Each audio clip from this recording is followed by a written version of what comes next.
오늘은 혼돈의 시대를 사는 지혜라는 제목으로 이제 11번째 설교인데 마지막 설교입니다. 그래서 사사기의 마지막 설교인데 우리 지난번까지 10번의 설교 혹시 기억나시는 게 있는지 모르겠습니다.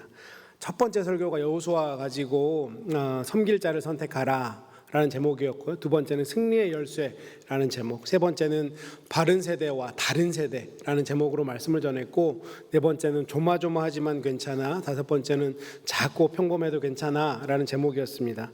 여섯 번째는 무엇을 바라볼 것인가 라는 제목으로 말씀을 드렸고요. 일곱 번째는 변화와 변질에 대해서 기도원 가지고 얘기를 나눴습니다. 그리고 실패를 덮는 믿음, 또 한심하나 위대한 삼손의 이야기였죠. 지난주에는 사람은 실패해도 하나님은 성공합니다. 지난주부터 룻기 말씀을 가지고 말씀을 전했습니다. 좀 기억이 나실 것 같으십니까? 네. 이렇게 자신 없는 답변이 당연한 겁니다. 제가 지금 성도님들에게 무리한 요구를 하고 있죠. 뭐 설교를 잘했으면 괜찮은데 맨날 쌀로 밥 짓는 얘기만 해놓고 기억하라고 하는 거는 무리한 요구일 줄 믿습니다. 그럼에도 제가 목회를 하면서 참 감사한 성도님들은 이렇게 늘 쌀로 밥 짓는 얘기를 하는데도 불구하고 그 말씀을 기억하고 살아내려고 노력하시는 성도님들을 만나면 정말 감사하더라고요. 그런데 그것보다 더 감사한 분들은 어떤 분들이냐면 마치 뭐 지난주 3주 전, 한 달 전 설교를 다시 제가 한다고 하더라도 마치 새로 듣는 것처럼 기억을 못 하시고 새로 아멘하면서 들어주시는 분들이 목사에게는 더 고마운 분들이다. 그러니 저 설교들이 기억나지 않아도 괜찮습니다. 하지만 우리가 이 마지막 시대를 살아가는, 이 혼란한 시대를 살아가는 우리에게 어떤 지혜가 필요할지 어느 정도는 좀 기억을 하셨으면 하는 바람이 있습니다. 그럼에도 불구하고 지난주 설교는 좀 기억을 해주셨으면 하는 생각도 있는데요. 사람은 실패해도 하나님은 성공합니다. 룻기의 말씀을 가지고 지난주에 말씀을 나눴었는데, 엘리멜렉이라고 하는 그 가정이 살았던 베들레헴 땅에 흉년이 찾아왔고, 그 흉년이 찾아왔을 때 엘리멜렉이 하나님 앞에 가서 씨름했어야 되는데 그걸 하지 않고 그냥 모압으로 가는, 현실을 도피하는 잘못을 저질렀고, 특별히 모압이라고 하는 땅은 하나님께서 이스라엘 백성들이 함께 하지 않았으면 하는 그 땅이었는데 정말 가지 말아야 할 곳을 가는 궤도 이탈, 현실을 도피하고 궤도를 이탈해버린 그 가정 가운데 참 어려움이 찾아왔던 내용들. 하지만 그럼에도 불구하고 그런 실패와 실수의 자리에 있었던 가정을 하나님께서 다시 회복시켜주는 그 내용. 그래서 사람은 실패해도 하나님은 성공한다라고 하는 제목으로 말씀을 나누었습니다. 지난주 룻의 가정, 엘리멜렉의 가정, 이 나오미의 가정이 실패한 것을 함축적으로 보여주는 말씀이 룻기 1장 5절의 말씀인데요. 말론과 기럧 두 사람이 다 죽고 그 여인은 두 아들과 남편 뒤에 남았더라. 그러니까 한 가정의 남자들이 다 죽어버린 그런 처참한 상황, 이것을 1장 5절에서 표현했다면 1장 6절, 오늘 본문의 첫 번째 절이었던 이 1장 6절에 다시 회복이 시작되는 내용을 하나님께서 말씀해 주시는데, 이 나옴이라고 하는 여성이 남편과 아들을 다 잃고 그렇게 비참한 자리에 그저 앉아있는 것이 아니라 자신의 인생을 회복하는 자리로 나아오려고 했다라고 하는 것을 6절에서 설명을 해주고 있습니다. 그 여인이 모압 지방에서 여호와께서 자기 백성을 돌보시사 그들에게 양식을 주셨다 함을 듣고 이에 두 며느리와 함께 일어나 모압 지방에서 돌아오려 하여라고 말씀하고 있죠. 이 말씀을 보면 이 회복의 긴 여정이 이제부터 시작됨을 알 수 있는데, 이 회복에는 두 여인의 결단이 기초가 되어 있다라는 것을 알 수 있습니다. 그 두 여인이 누구입니까? 나오미와 룻의 결단이 오늘 6절부터 10절까지 말씀에 나와 있습니다. 어떤 결단을 했기 때문에 절망의 자리에서 회복의 자리로 나아갈 수 있었을까? 오늘 그것을 함께 살펴보고 우리 삶 가운데 좀 적용해 봤으면 좋겠습니다. 먼저 나오미의 결단을 우리가 살펴보겠는데요. 첫 번째로 이 나오미는 어떤 결단을 했느냐?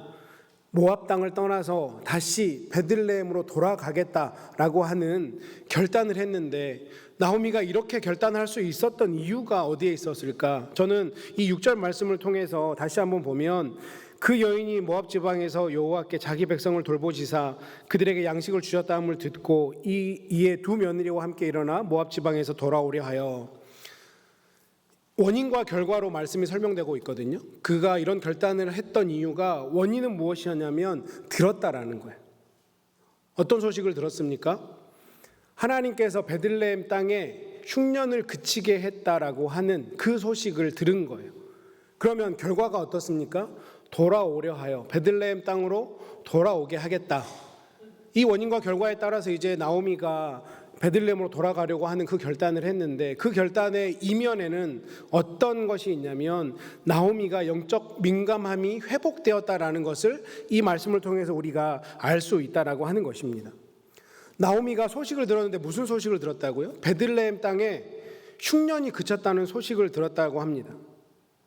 그런데 이 소식을 그냥 소식으로만 들은 것이 아니라 하나님이 자기 백성을 돌보는 사건으로 해석했다라고 하는 거죠. 그렇게 해석을 했기 때문에 나오미가 베들레헴 땅으로 돌아가려고 하는 결정을 했다라고 하는 것입니다. 이것이 나오미가 굉장히 잘한 점이라고 할 수 있는데, 원래 구약을 보면 대부분 어떤 회복이 일어났을 경우를 살펴보면 하나님께서 직접적으로 그들 가운데 임재하시고 직접적으로 계시해 주셔서 하나님의 뜻을 깨닫게 되고 그들이 회복의 길로 가는 여정이 대부분인데, 이 나오미의 특별한 점이 여기 있는 것 같습니다. 그냥 나오미는 소문을 들었어요. 멀리 떨어져서 자기가 원래 고향이었던 베들레헴이 이제 흉년이 그쳤다더라, 이제 기근이 그쳤다더라, 이 소문을 들었을 뿐이에요. 그런데 이 베들레헴의 회복에 관한 소식을 나오미가 해석을 한 거죠. 하나님께서 자기 백성을 돌보신 사건으로 해석을 한 겁니다. 나도 하나님의 백성이니 하나님이 나도 그러면 그 땅 가운데로 가면 돌보시겠구나 라고 그렇게 영적으로 해석했다라는 것이 굉장히 중요한 거죠. 이것이 바로 나오미가 영적 민감함을 회복했다라고 우리가 추론해 볼 수 있는 것입니다. 우리가 지난주에 살펴봤을 때 그의 남편 엘리멜렉이 잘못했던 게 무엇이었습니까? 그의 삶 가운데 위기가 찾아왔을 때 그 위기를 가지고 하나님 앞에 나아가서 씨름을 했어야 되는데 그걸 하지 않고 그냥 현실을 도피했잖아요. 그런데 아마도 오늘 성경에 얘기하고 있지 않지만 이 나오미는 자기의 남편이 죽고 두 아들이 죽어버린 그 비참한 상황 속에서, 그 위기의 상황 속에서 하나님 앞에 나아가서 씨름하는 그 일들이 있었을 거라고 저는 생각을 합니다. 그렇게 영적인 민감함이 계속해서 회복되어지니까 베들레헴이 그저 흉년이 그쳤다, 세상 사람들은 아 그래 어느 정도 시간이 지났으니까 그 땅에도 흉년이 그쳤겠지라고 생각할 수 있는데, 그렇게 영적으로 민감함이 회복되니까 어떻게 해석한다고요? 하나님이 자기 백성을 돌본 사건으로, 그러면 하나님이 나도 돌보시겠구나 라고 생각했다라고 하는 거죠. 혹시 이런 얘기 들어보셨습니까? 인생은 해석이다. 처음 들어보시는군요. 네, 제가 하는 얘기니까 처음 들어봤을 거예요. 어떤 유명한 목사님이 했으면 여러 번 들어봤을 텐데, 인생은 해석이 정말 중요한 것 같습니다. 왜냐하면 하나님의 말씀이 우리의 귀에, 우리의 마음에 들려진 것도 중요한데요, 그 말씀이 어떻게 해석되어지느냐가 우리의 삶의 방향이 어디로 나아가느냐, 이걸 결정해 주기 때문에 저는 그렇게 생각을 합니다. 나오미가 베들레헴 땅에 흉년이 그쳤다라는 그 소식을 인간적으로 듣지 않고 하나님이 자기 백성을 회복시켜 주신, 돌보신 사건으로 해석하는 그 해석의 힘이 나오미의 삶을 변화시킨 것이죠. 반대로 이 부분에 실패한 인생이 있습니다. 영적 민감함을 잃어버려서 실패한 인생, 우리가 전에 살펴봤던 삼손이 그 대표적인 예라고 할 수 있는데요. 사사기 16장 20절에 보니까 들릴라가 이르되 삼손이여 블레셋 사람이 당신에게 들이닥쳤느니라 하니 삼손이 잠을 깨며 이르기를 내가 전과 같이 나아가서 몸을 떨치리라 하였으나 여호와께서 이미 자기를 떠나신 줄을 깨닫지 못하였더라. 여호와께서 이미 자기를 떠난 것을 영적 둔감함 때문에 삼손이 깨닫지 못했다라고 하는 거죠. 그래서 삼손 인생이 실패한 거 아니겠습니까? 오늘날 우리 주변에도 이런 잘못을 범하는 사람들이 얼마나 많이 있습니까?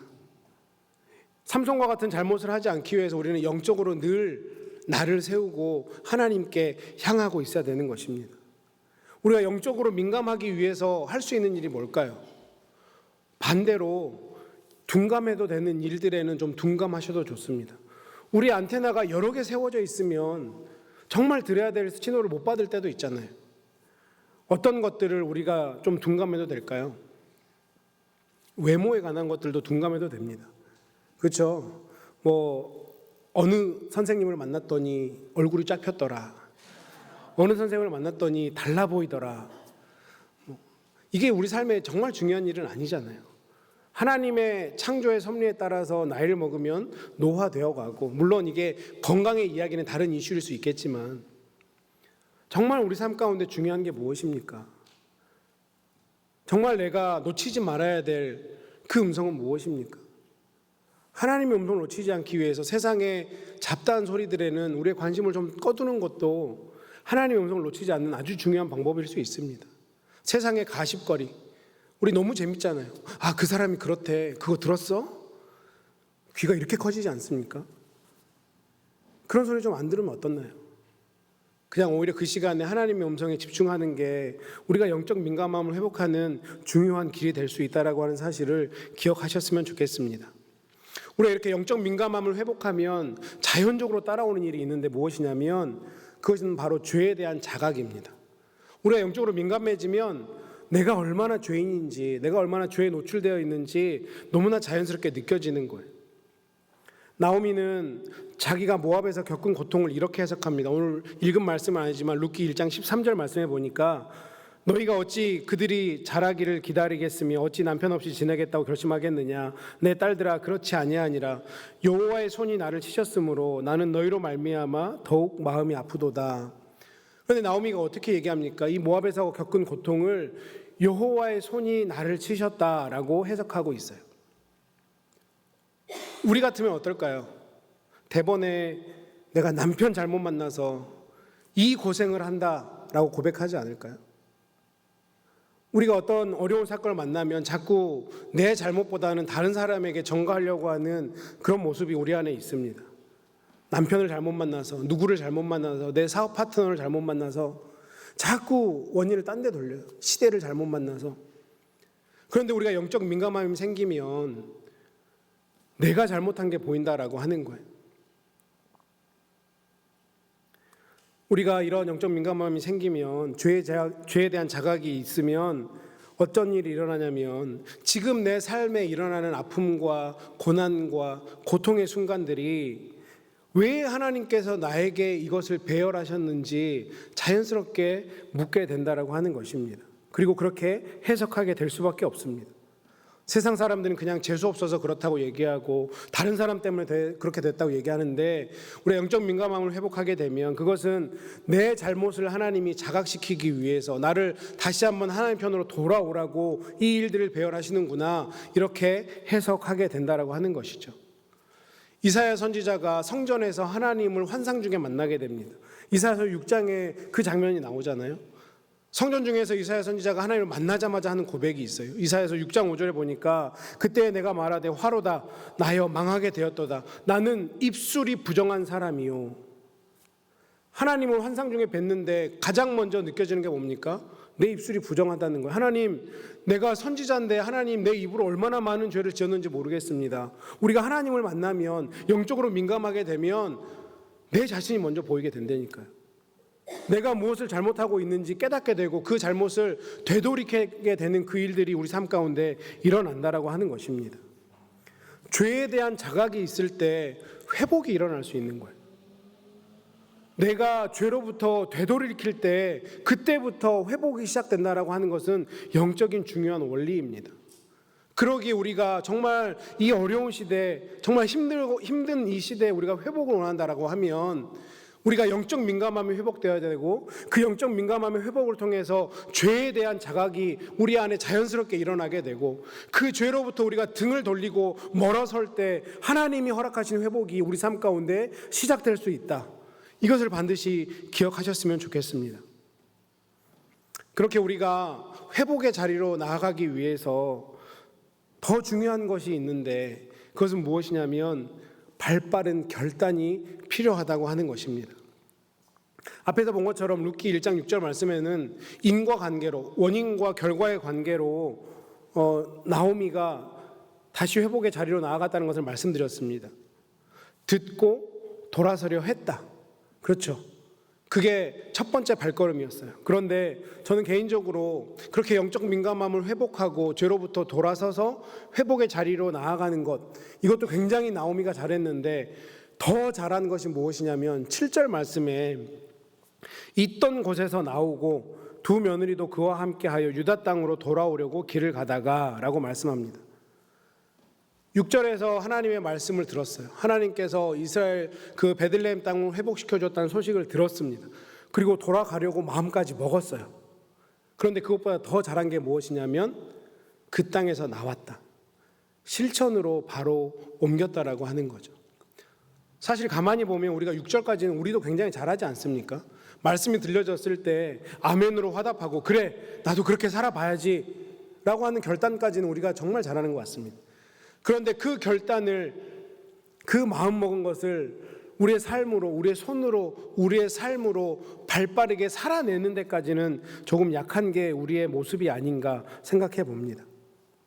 깨달음은 많은데 실천이 약하다고 하는 것. 그런데 우리가 살아보니 어떻습니까? 깨달은 것만으로는 힘이 없어요. 그건 힘이 되지 않습니다. 우리 안에 내가 잘못 알고 있던 것들, 어긋나게 나가고 있던 것들, 잘못 생각한 것들에 대해서 먼저 자각이 일어나길 바랍니다. 그런데 그것보다 더 중요한 것은 그 자각, 그 깨달음에 머무는 것이 아니라 발빠른 결단이 반드시 뒤따라야 회복이 시작된다라고 하는 것을 기억하시기를 바랍니다. 깨닫고 나서 머무는 것, 이것만으로는 회복이 일어날 수 없다라고 하는 거죠. 우리가 말씀을 묵상하고 때로는 이 설교 말씀을 들으면서 내가 무엇이 잘못됐는지, 내가 어떻게 살아야 되는지 깨닫는 것까지는 굉장히 잘하죠. 주일에도 아마도 대부분은 그래 내가 이렇게 살면 안 되지, 그래 이 말씀 붙잡고 살아봐야지, 그 다짐을 가지고 세상으로 나아가실 거라고 생각합니다. 그런데 세상에 나아가서 그 말씀을 기억하면서 내가 어떻게 살 수 있을까, 어떻게 적용할 수 있을까 한번 그렇게 살아보는 것, 이것이 정말 중요하다. 이것을 기억하셔야 된다라고 하는 거죠. 이 두 가지가 병행해서 일어날 때 우리가 회복의 자리로 나아갈 수 있다.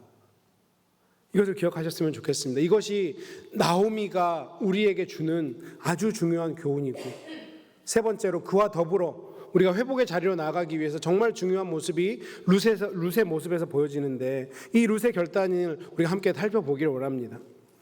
이 이방 여인 룻 인생에도 하나님께서 허락하신 회복이 일어났는데, 룻 인생에 이런 회복이 일어날 수 있었던 가장 중요한 이유는 그 마음에 긍휼의 마음이 있었다라고 하는 것입니다. 사실 룻 입장에서는 자기의 고향이 어디입니까? 모압이에요. 그렇죠? 모압 여인입니다. 룻은 이방 여인이에요. 그런데 자기 고향을 떠나서 이스라엘로, 시어머니의 고향인 베들레헴으로 가면 이방 땅으로 이제 룻은 가는 거거든요. 그 당시에 아마도 저는 알았을 거라고 생각합니다. 시어머니를 따라서 베들레헴으로 갔을 때 자기의 삶이 얼마나 피폐해지고 얼마나 어려워지고 얼마나 사람들로 하여금 손가락질 받는 삶이 되는지 룻은 알았을 거예요. 그럼에도 불구하고 베들레헴으로 따라갔던 그 원인이 어디 있냐면 바로 그 안에 긍휼의 마음이 있었다라고 하는 것입니다. 오늘 8절 말씀에서 나오미는 자기의 두 며느리에게 고마움을 표현하면서 이렇게 말씀합니다. 나오미가 두 며느리에게 이르되 너희가 죽은 자들과 나를 선대한 것 같이 여호와께서 너희를 선대하시기를 원하며. 저 선대라고 하는 단어가 굉장히 중요한데요. 히브리어로는 헤세드라고 하는 단어입니다. 헤세드. 이 헤세드라는 단어를 한글 어떤 한 단어로 번역하기는 힘듭니다.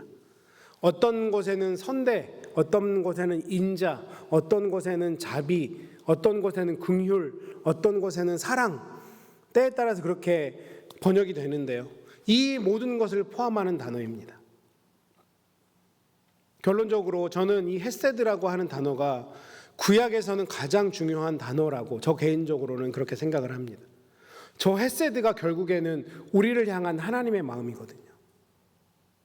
우리를 구원하신 그 하나님의 마음, 인자하신 마음, 자비하신 마음, 우리를 선대하시고 우리를 사랑하시고 우리를 긍휼히 여기시는 그 하나님의 마음, 그것을 녹이는 단어가 바로 이 헤세드라는 단어입니다.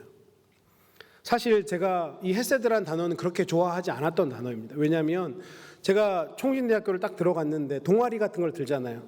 근데 총신대학교 헤세드라고 하는 찬양팀이 있습니다. 굉장히 멋있어요. 채플마다 그 찬양팀이 찬양을 하면 나도 저기 들어가서 해봐야겠다 해서 이제 동아리에 지원을 했는데 오디션을 보고 떨어졌습니다. 노래를 하도 못해가지고 떨어졌어요. 근데 그 해 신입생들을 보니까 뭐 쟤나 나나 다를 바가 없는데 잘생겨서 뽑았나? 이런 잘못된 생각까지 해서 저는 이 헤세드라는 단어를 굉장히 싫어했는데 공부를 하다 보니 이 헤세드가 얼마나 중요한 단어인가 깨닫게 되었습니다. 이 헤세드는 하나님의 속성이에요. 하나님의 성품이에요. 우리가 본받아야 되는, 우리가 살아내야 되는 그 단어가 바로 이 헤세드라는 단어거든요. 남편과 두 아들을 먼저 보내고 절망의 자리에 빠져있는 그 시어머니 나오미를 향한 그 룻의 마음이 헤세드라고 하는 겁니다. 사랑과 긍휼과 자비와 인자와 인애, 이것이 중요하죠. 왜 그렇습니까? 결국에는 이 헤세드가 모든 하나님의 백성을 향한 하나님의 명령이기 때문에 그렇습니다. 내 하나님 여호와를 사랑하고 내 이웃을 내 몸과 같이 사랑하라고 하시는 그 새 계명, 그 사랑이 바로 헤세드이기 때문입니다. 우리 안에 이 헤세드가 있어야 하나님께서 허락하신 회복이 시작된다라고 하는 거죠. 미가서 6장 말씀을 보면 이것을 정말 잘 표현해 주고 있는데 미가서 6장 6절과 7절 말씀은 이렇게 얘기합니다. 내가 무엇을 가지고 여호와 앞에 나아가며 높으신 하나님께 경배할까? 우리 모두의 고민 아닙니까? 내가 어떻게 살아야 하나님이 내 삶을 통해서 예배를 받으실까? 그러면서 굉장한 결단을 해요. 내가 번제물로 일련된 송아지를 가지고 그 앞에 나아갈까? 여호와께서 천천의 숫 양이나 만만의 강물 같은 기름을 기뻐하실까? 내 허물을 위하여 내 맏아들을 내 영혼의 죄로 말미암아 내 몸에 열매를 드릴까? 굉장한 헌신으로 하나님을 예배할까라고 결단하고 있는 거죠. 정말 많은 헌금, 심지어 내 맏아들, 심지어 내 몸까지도 주어서 내가 하나님을 예배할까라고 그렇게 고민하는 그 고민에 8절에서 하나님 이렇게 답을 합니다. 사람이 주께서 선한 것이 무엇임을 내게 보이셨나니 여호와께서 내게 구하는 것은 오직 정의를 행하며 인자를 사랑하며 겸손하게 내 하나님과 함께 행하는 것이 아니냐. 저기서 인자를 사랑한다고 할 때 저 사랑이 헤세드입니다. 내가 무엇으로 하나님을 예배할까? 내가 가진 모든 것으로 하나님을 예배할까라고 고민했을 때 하나님이 주신 답변이 뭐라고요? 하나님을 사랑하고 이웃을 사랑하라.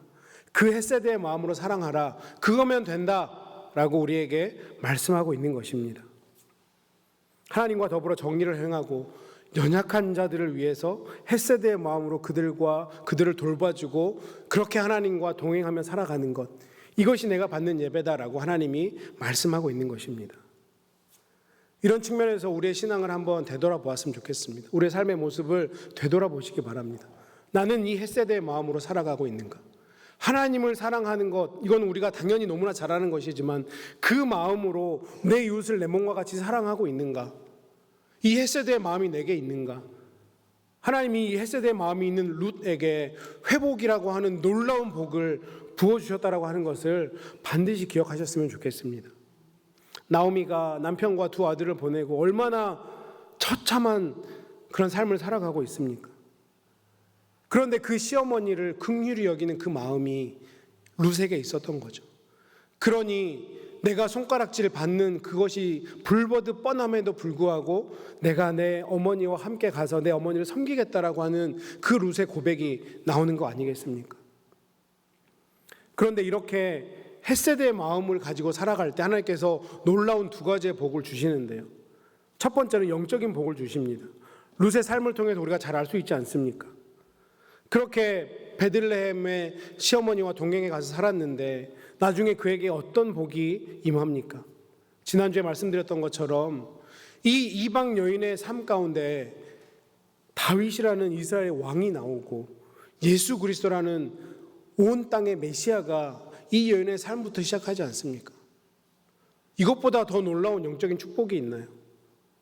이 헤세드의 마음을 가지고 살아가니 그가 아무리 이방 여인이라고 한다고 할지라도 하나님은 그 여인에게 이렇게 놀라운 영적인 복을 주었다라고 하는 것이죠. 그 출발이 바로 헤세드였습니다. 긍휼의 마음, 그런가 하면 두 번째는 육신적인 축복도 주시는데요. 나중에 우리가 너무나 잘 알지만 룻이 어떤 복을 받습니까? 보아스를 만나죠. 룻이 아무리 생각해도 이해가 안 되는 거예요. 보아스가 너무 자기를 잘해주는 거죠. 나는 이방 여인이고 그런 사랑을, 그런 은혜를 받을 자가 아닌데 왜 나에게 이런 선대를 베푸냐고 룻기 2장 10절에서 보아스에게 물었더니 보아스가 이렇게 대답합니다. 룻기 2장 11절 말씀인데 보아스가 그에게 대답하여 이르되 내 남편이 죽은 후로 내가 시어머니에게 행한 모든 것과 내 부모의 고국을 떠나 전에 알지 못했던 백성에게로 온 일이 내게 분명히 알려졌느니라. 시어머니에게 행한 그 모든 것, 어떤 마음으로 했다고요? 헤세드의 마음으로 했습니다. 그 헤세드의 마음을 하나님이 보았고 하나님이 보아스에게 알게 하셨고 그 인생 가운데 더 이상 고난이 없게, 고통이 없게 그 인생을 축복해 주었다라고 하는 것, 이것이 룻의 인생을 통해서, 룻의 결단을 통해서 우리가 영적으로 복을 받을 수 있는, 육적으로 복을 받을 수 있는 길임을 알 수 있다라고 하는 것이죠. 연약한 이웃을 위해 긍휼의 마음, 인자의 마음, 사랑의 마음을 품는 것이 우리가 회복으로 나아가는 중요한 열쇠라고 하는 사실을 반드시 깨달으셨으면 좋겠습니다. 특별히 우리 한국 가정 중에 정말 예전이나 지금이나 어려운 문제가 무엇입니까? 고부간의 갈등 아닌가요? 집집마다 아마 고부간의 갈등이 어느 정도는 있으리라 믿습니다. 며느리들은 아무리 시어머니가 너 내가 딸처럼 대해줄게 해도 시어머니는 딸 안 되잖아요. 그렇죠? 어머니 안 되잖아요. 마찬가지로 시어머니 보기에도 내 딸과 내 며느리가 정말 똑같게는 안 여겨지잖아요. 아니십니까? 우리 새벽사랑 성도님들은 저보다 워낙 훌륭하셔서 안 그러실 수도 있는데 제가 생각할 때 우리 사람들의 모든 문제는 이 헤세드가 없어서 생기는 문제가 아닐까라는 생각을 해봅니다. 사실 그냥 단편적으로 보기에는 시어머니가 나이도 많고 하니까 그 칼자루, 고부간의 문제의 칼자루는 시어머니가 쥐고 있는 것 같은데 나름 생각해보면 시어머니도 굉장히 억울할 것 같아요. 그렇죠? 본인들이 처음 시집 왔을 때 그 층층시야의 시집살이는 나는 겪었는데 내가 너한테는 적어도 안 해준다 라고 얘기를 하고 대하는데도 자꾸 며느리는 시어머니를 어려워하니까 오히려 지금은 시어머니들이 며느리 눈치를 보면서 살아야 되는 시절인데 자꾸 세상 사람들은 당신이 잘못한다고 얘기를 하니 시어머니는 시어머니 나름대로 얼마나 마음이 상하겠습니까? 근데 며느리도 한번 잘 생각해 보시면 잠깐 눈에 콩깍지가 씌어서 이 남자가 정말 나를 사랑해주고 이 남자랑 결혼하면 내가 평생 행복할 거라고 생각했는데 우리 부모님들은 내 아들이 얼마나 여전히 천진난만하고 여전히 철이 없고 제가 과연 가장으로서 어떤 일을 할 수 있을까 염려되는 구석이 있지 않습니까? 그럼에도 불구하고 내 아들을 선택해줬다라고 하면 너무나 감사한 일인데 자꾸 어떤 일이 생기면 며느리가 잘못한 것 같고 내 아들은 순에 빠졌는데 며느리가 자꾸 이렇게 아들을 잘못 데리고 간 것 같고 그런데 이런 관계 가운데 헤세드의 마음이 생기면요. 아, 우리 어머니는 얼마나 힘들었을까. 그럼에도 불구하고 나를 딸처럼 대해주시려고 하는 그 어머니의 마음, 그 마음을 이 룻처럼 헤세드의 마음으로 대해주면 어머니도 당연히 그 마음을 느끼겠죠. 우리 시어머니 입장에서 며느리를 보면서 여전히 내 아들만큼 철이 없고 마음에 안 들지만 그럼에도 불구하고 내가 잘 못 키워놓은 내 아들 그래도 사랑한다고 선택해주고 내 철없는 아들 같이 살아줘서 얼마나 고마운지 네가 고생이 많구나 그런 마음으로 바라봐주면 가정 안에 어려움들이 어느 정도는 사라지지 않을까요? 물론 고부간의 갈등을 넘어서 모든 사람과의 관계가 마찬가지일 것 같습니다. 부부간에도 부모 자식간에도 당신이 나를 만나서 고생이 많습니다. 사랑하는 자녀들에게도 이민이라는 어려운 길을 선택해서 그래도 내가 부모로서 너네들 정말 잘 키우기 위해서 불철주야 노력했는데 그럼에도 불구하고 내가 다 못해준 것 같아서 정말 미안하다 이런 마음으로 우리 자녀들을 대하면 자녀들이 당연히 그 부모님의 마음을 잘 알 거라고 생각을 합니다. 이렇게 설교를 쓰면서 저도 당연히 제 아내에게 미안한 마음이 있겠죠. 저만 살아보겠다고 설교 때 자꾸 끄집어다가 인미라 사모에 대해서 뭐 좋지 않은 얘기들을 하는데 그럼에도 불구하고 저렇게까지 해서라도 목사를 하려고 하는 저를 햇세대의 마음으로 제 아내가 이해해주면 주님께 아내가 복을 받겠죠. 뭐 이렇게 서로 이해해 주는 거, 그게 중요하지 않겠습니까? 오늘 이 말씀을 들으면서 혹시나 내가 이번 주에 이 햇세대의 사랑을 베풀어야 될 존재가 누구인지 하나님이 혹시 떠오르게 하신다면 실천하셔야 돼요. 조금 쑥스럽고 조금 마음이 어려울 수 있지만 실천하셔야 돼요. 그게 우리 가족일 수도 있고요. 내가 자주 만나는 사람일 수도 있습니다. 아니면 굉장히 오랫동안 연락이 끊긴 사람일 수도 있어요. 하지만 누군가 내 가슴에 하나님께서 생각나게 하셨다면 우리에게 원하시는 거거든요. 우리가 회복으로 가는 두 번째 원리가 뭐라고요? 발빠른 결단. 하나님이 말씀하시면 바로 순종하셔야 돼요. 그냥 민기적거리고 있으면 그 회복의 길이 늦어진다라고 하는 것. 많은 사람들이 우리가 복음을 믿는다라고 하고 복음을 전한다라고 할 때 그 복음의 실제가 뭐냐라고 물어보는 경우가 있습니다. 눈으로 보여지는 게 뭡니까? 저는 이 햇세드가 복음의 실제라고 생각을 해요. 우리가 믿는 이 진리가 보여지는 것은 햇세드죠. 우리의 삶으로 하나님께서 우리에게 보여주신 그 햇세드, 말도 안 되는 그 사랑과 그 긍휼을 우리도 흉내라도 내보는 것. 그렇게 될 때 복음이 흘러가는 것이고 하나님의 나라가 확장되는 거 아니겠습니까? 이번 주에 내가 받은 이 햇세드를 전해줘야 할 대상은 누구인지, 혹시 지금 설교를 들으면서 생각이 안 나면 예배 마치고 1분이라도 3분이라도 이 자리에 앉아서 기도해 보십시오. 하나님, 내가 이번 주에 누구에게 이 햇세드를 전해주면 좋을까요? 생각나게 해주시면 제가 바로 순종하고 그에게 어떤 모양으로든 햇세드를 전해보겠습니다. 그렇게 살아갈 때 우리 삶 가운데 그 사람이 좋은 게 아니라요, 우리 삶 가운데 회복이 시작된다라고 하는 것입니다. 이제 말씀을 맺겠습니다. 우리 모두는 하나님이 주시는 회복을 경험하기를 원하실 것입니다. 내가 더 하나님을 뜨겁게 믿고 싶고 더 하나님과 좋은 관계를 갖고 싶은데 계속해서 예전같이 그렇게 뜨겁게 사랑하지 못하는, 뜨겁게 하나님과 관계를 하지 못하는 내 모습이 자꾸 후회되고 어떻게 하면 회복할 수 있을까 고민하실 거라고 생각을 합니다. 오늘 나오미와 룻의 모습을 통해서 그 고민을 해결하셨으면 좋겠습니다. 첫 번째, 영적 민감성을 회복하십시오. 세상에 대한 관심은 좀 내려놓으시고 하나님에 대한 민감성을, 하나님께 대한 안테나를 더 세우십시오. 하나님의 말씀을 묵상하는 것, 하나님을 더 뜨겁게 예배하는 것, 우리가 그렇게 영적 민감성을 회복하면 첫 번째로 오는 리스판스는, 그 반응은 죄에 대한 자각일 것입니다. 철저하게 내 죄부터 회개하고 또 하나님께 주시는 그 마음으로 발빠르게 결단하고 햇세대의 마음으로 하나님께서 허락하신 그 누군가를 더 사랑하며 인내하며 세워주며 살아갈 때 하나님께서 우리에게 허락하시는 회복이 그때부터 시작될 것이고, 그때부터 우리는 나오미와 룻이 경험했던 그 놀라운 하나님의 복을 경험하며 살아가는 놀라운 일들이 우리 삶 가운데 일어나게 될 것입니다.